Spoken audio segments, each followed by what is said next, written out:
HSC 2025 প্রসঙ্গে কথা বলছি। দেখো, ইংরেজি প্রথম ও দ্বিতীয় পত্র একসাথে পাস নাকি আলাদা পাস, আর কারা ইংরেজিতে পাস করবে, আর সেই সাথে এ প্লাস কারা করবে, মূলত এই বিষয়ে কথা বলবো। তো অনেকে আমাকে এটা প্রশ্ন করেছো, তাদের উদ্দেশ্যে মূলত এই ভিডিওটা।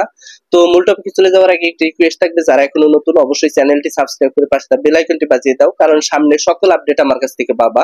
তো শুরু করা যাক। দেখো, ইংরেজি প্রথম পত্র দ্বিতীয় পত্র, আগে বলে নেই যে গ্রুপিং যে সাবজেক্ট গুলা, ওই সাবজেক্ট গুলা দেখা যায় যে এমসিকিউ আছে, সিকিউ আছে।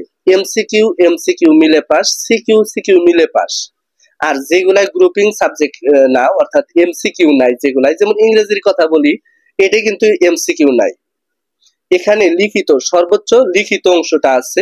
এখন যেহেতু লিখিত অংশ সবকিছুই, এখানে তারা ক্যালকুলেশন করবে যে দুইটা পত্র একসাথে পাস দেওয়ার জন্য।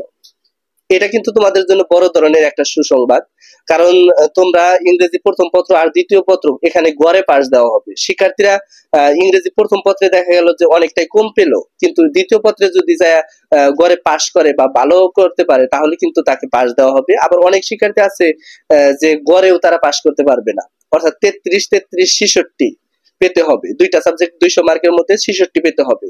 এখন দুইটা মিলেও অনেক শিক্ষার্থী দেখা যাবে যে 66 পাবে না, তারা কিন্তু ফেল করবে। এখন অনেকে আমাকে প্রশ্ন করেছে যে আমরা যদি প্রথম পত্রে কম পাই, দ্বিতীয় পত্রে যায় বেশি পাইলাম, সেক্ষেত্রে কি দুইটা মিলে পাস দেওয়া হবে? জি, অবশ্যই দেওয়া হবে।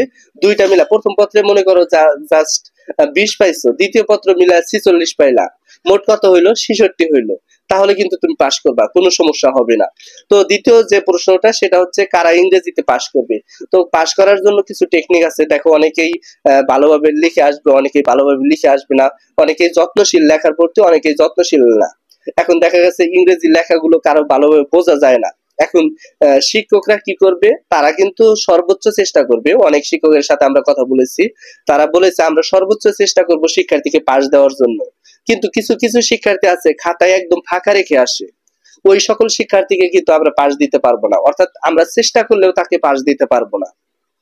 যে সকল শিক্ষার্থী দেখা যাবে যে মানে হালকাভাবে লিখেছে কিন্তু পাস মার্কের যোগ্য, হয়তো বা 1 নাম্বার 2 নাম্বার বাড়িয়ে দেওয়া যায়, বাড়িয়ে দিলে তারা পাস করতে পারে, সেক্ষেত্রে আমরা বাড়িয়ে দিব, কোনো সমস্যা নাই। কিন্তু যারা 15 পেয়েছে, 16 পেয়েছে, যাদেরকে পাস দেওয়া সম্ভব না, তাদেরকে নাম্বার বাড়িয়ে দিব কি জন্য? তাদেরকে নাম্বার বাড়িয়ে দেওয়ার কোনো অপশন নেই, এবং আমরা ওইটাকে নাম্বার বাড়িয়ে দিব না। তোমরা নিশ্চিত থাকো যে ইংরেজি প্রথম পত্র এবং দ্বিতীয় পত্র মিলে তোমরা পাস করতে পারবা। এখন অনেক শিক্ষার্থী আছে বিভ্রান্তিতে, যারা ইংরেজি প্রথম পত্র খারাপ হবে, আবার অনেক শিক্ষার্থীরা আছে যে ইংরেজি দ্বিতীয় পত্র খারাপ হয়েছে বা হবে, তাদেরকে ক্ষেত্রে কিন্তু অনেকটাই সমস্যা হবে, ও তারা কিন্তু পাস করতে পারবে না। বা দুইটা মিলে যদি 66 না পায়, সেক্ষেত্রে পাস করতে পারবে না। তো এই ছিল আজকের ভিডিওটা। সামনে এইচএসসি সংক্রান্ত সকল আপডেট আপনার কাছ থেকে পাবো। ধন্যবাদ সবাইকে। আসসালামু আলাইকুম।